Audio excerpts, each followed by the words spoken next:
Hello,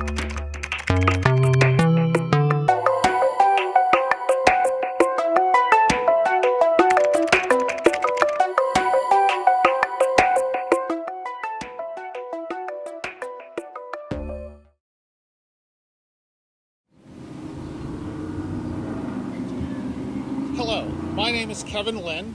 I'm the founder of US Tech Workers, and we founded US Tech Workers about 3 years ago to really look at the impact that offshoring and outsourcing of our tech jobs was having on our most productive workers. And over 3 years, what I've learned, ladies and gentlemen, is there are a lot of myths in America, and some of them are very good myths, the Protestant work ethic. But there's other myths that aren't very good, aren't very helpful. And one of these myths, or it's more of a cult, it's the cult of neoliberalism. It's this belief that companies and individuals should be able to freely move people and capital across international borders so as to maximize profit. And what we're seeing play out here in TVA is a result of this cult of neoliberalism and policy of globalization. Now, it all started to play out really after the fall of the Berlin Wall. Fast forward to the early 90s. You might recall a phrase creeped into our lexicon, and that phrase was, there are jobs that don't have an economic right to exist here in America. So what did they do? Some of our most productive manufacturing jobs, they moved overseas to low-rent countries. And then later we began to hear there are jobs that Americans don't want to do, whether it's in meatpacking, landscaping, construction.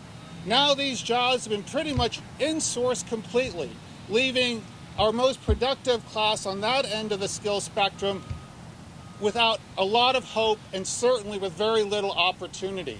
Now, what do we hear today when it comes to our tech workers, our most productive workers?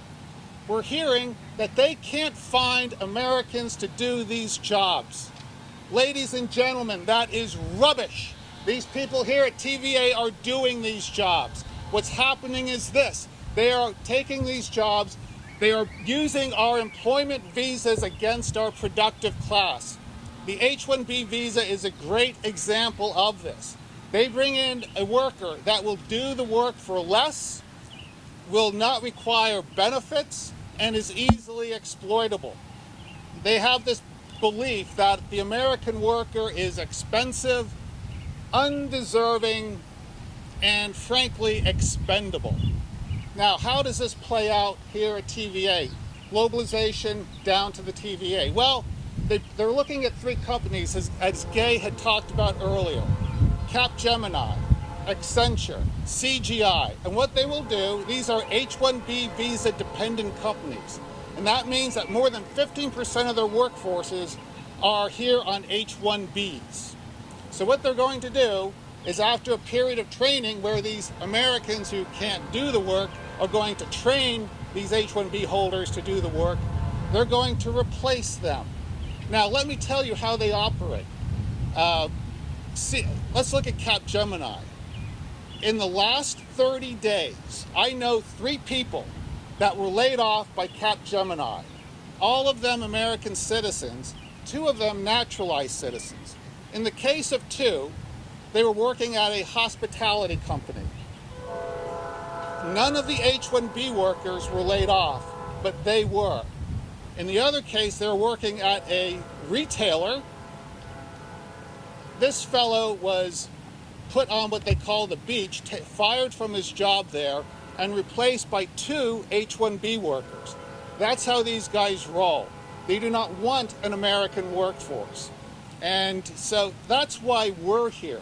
We have this, what's going on at TVA right now is a watershed moment. And the workers behind me, and if you go down this road and you see the signs, every sign represents a worker. More than 200 workers are looking to fire and outsource that work outside of the region. And we have to fight back. But fortunately, we're not alone in this fight.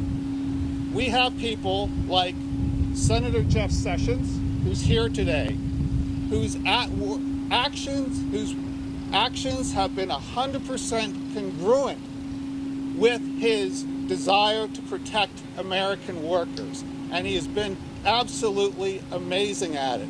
So I'm going to cut short my speech, and I'm going to open the floor up to Senator Jeff Sessions.